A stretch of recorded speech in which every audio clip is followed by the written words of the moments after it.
Hi everyone, my name is Sarah Taffel, and today we are doing another episode of UF DPM's Extension Talks. Today we have Clayton Bania as our guest. So Clayton, can you tell us a little bit about yourself? Yeah. So my name is Clayton Bania. I am a third year here at the University of Florida's Doctor of Plant Medicine program, and I am trying to finish up a master's in entomology as well. And currently I am the Doctor of Plant Medicine's Youth Outreach Coordinator.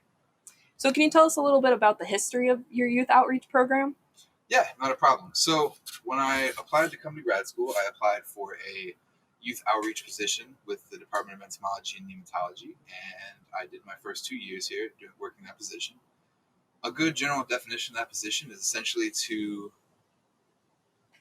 kind of go out and expose this, students and people of the state of Florida, and particularly the surrounding county here in Alachua, about the science of entomology, which a lot of people don't know is the study of insects. So what kind of services do you provide now? So the services I did provide when I was doing the entomology outreach coordinator and are similar to the ones I do now. Basically, I would contact the local school system, or they would contact me, and they would ask for me to go out to these different events that the local schools were hosting. Some of them were STEM nights, which is a science, technology, engineering, and math night. Some were STEAM nights, the same thing as STEM with an added A for art.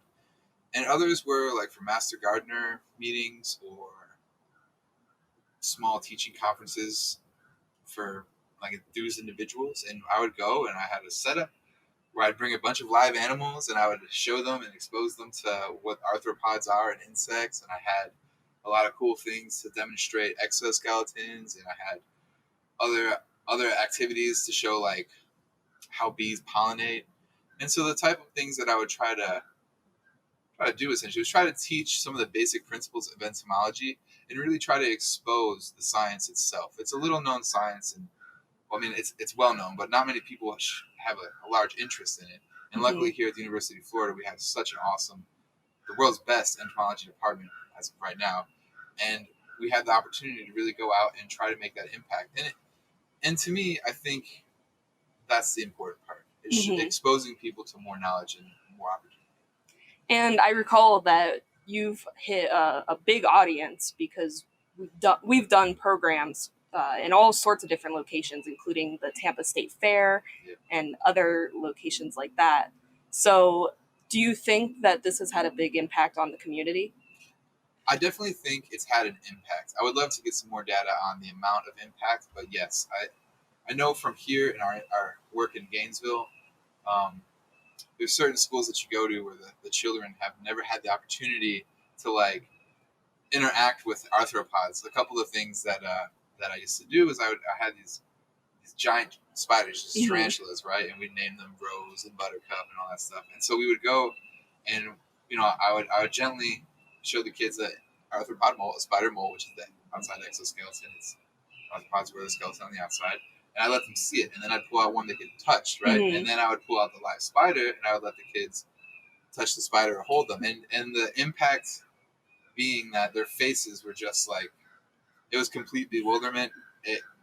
Some were happy, some cried, and that's expected. But the thing is, at these schools, you could see that this was making an impact, and they will go home and tell their parents, I touched a spider today. For sure. Do you know what an exoskeleton is? It's a simple concept, right? Skeleton on the outside, right? Exoskeleton, right?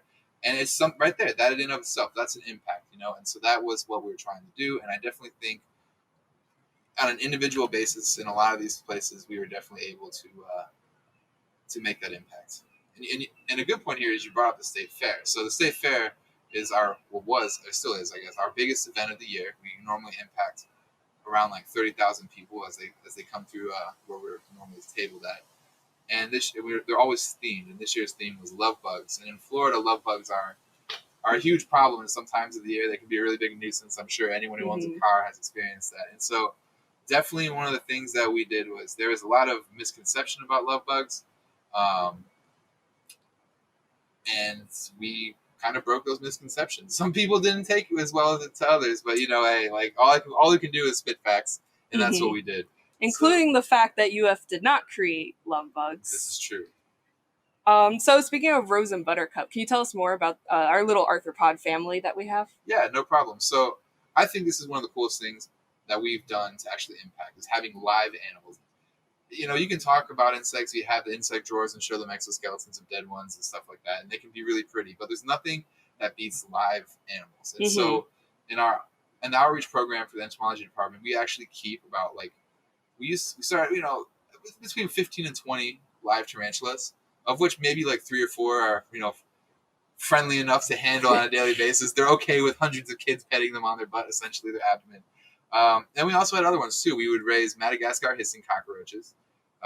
We would raise tailless whip scorpions, amblypygids, and Asian forest scorpions. So we called it our Arthropod petting zoo. And you mentioned Rose and Buttercup, and those were 2 of our best spiders. So they were just.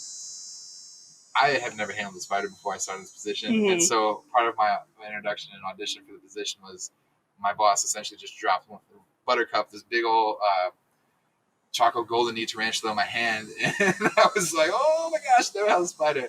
But these animals are really docile. I know that we don't really view them as being intelligent, but they definitely become accustomed to handling and become socialized, and some handle that better than others. And Rose and Buttercup are fantastic. I mean, I would not want to have my butt rubbed by 100 kids every other day. These animals are okay with it. So, and it's understandable that some of them don't like it. Right. So when you say your boss, you're referring to Dr. Baldwin, yeah, correct? Dr. Rebecca Baldwin is the person and head of the outreach program here. She is a fantastic mentor and professor. And if you ever get a chance to see her speak or take a class with her, definitely do it. I definitely recommend as well. So what are some ways that students and others can get involved with this program? Oh, don't be shy. There's multiple avenues. If you're an undergraduate here at University of Florida, definitely get involved with the Entomology Undergraduate Club. They do a lot of stuff like that, and a lot of times the outreach coordinators will go and help and hang out with you guys. Definitely don't be afraid to ask the outreach coordinators at all. We have a new entomology outreach coordinator. Her name is Jennifer Stanley. She's been doing an excellent job so far. So feel free to stop by her office. It's 2219 in the Steinmetz Hall, which is the University of Florida's Entomology and Nematology building. And there's also a email address. And for me too, I'm now the DPM, the Doctor of Plant Medicine outreach coordinator. So even though I won't be doing the entomology outreach, I'll still be including facets of that as I try to go around and do the same thing, but instead of teaching strictly about insects, we'll try to incorporate insect interactions with plants through invasive insects. And I also want to I'll also be teaching a little bit more about just straight plants. So. And to finish up, do you have any advice for students on how to really put themselves out there, or maybe help with their public speaking or anything like that? Oh yeah, definitely. Probably should have mentioned that. It's one of the things that you'll learn when you go to do these outreach events is that you're forced to talk to people. And so for those who are uncomfortable with it, it's a good way to get out there and start, kind of dipping your feet in the water, getting used to the public speaking.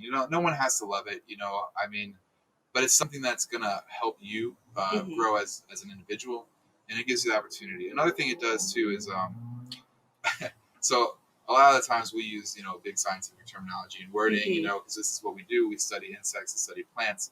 But when you go and try to teach a first grader or a second grader that the skeleton's on the outside, and and you're trying to break down the prefixes and suffixes, of some of the words that we use, it definitely makes you think of ways how to speak or communicate in a certain way to have a non-major or a non-specialist grasp the information. So it definitely helps with your communication of sciences to a more broader public. And I think that honestly is one of the things that science is lacking. I think the communication of what we know to the broader public. And so when you do these outreach events, especially with the younger children, you are forced to figure out ways to actually communicate your knowledge in a way that they can understand it. And that's, I think, a huge aspect of outreach. And a lot of these projects and research studies that are going on, I mean, they wouldn't get funded without the public, so it is important. Right, exactly. And I think that's part of it. As a personal thing, my opinion is altruistic evolution, and I believe that we need to communicate sciences, and we need to educate.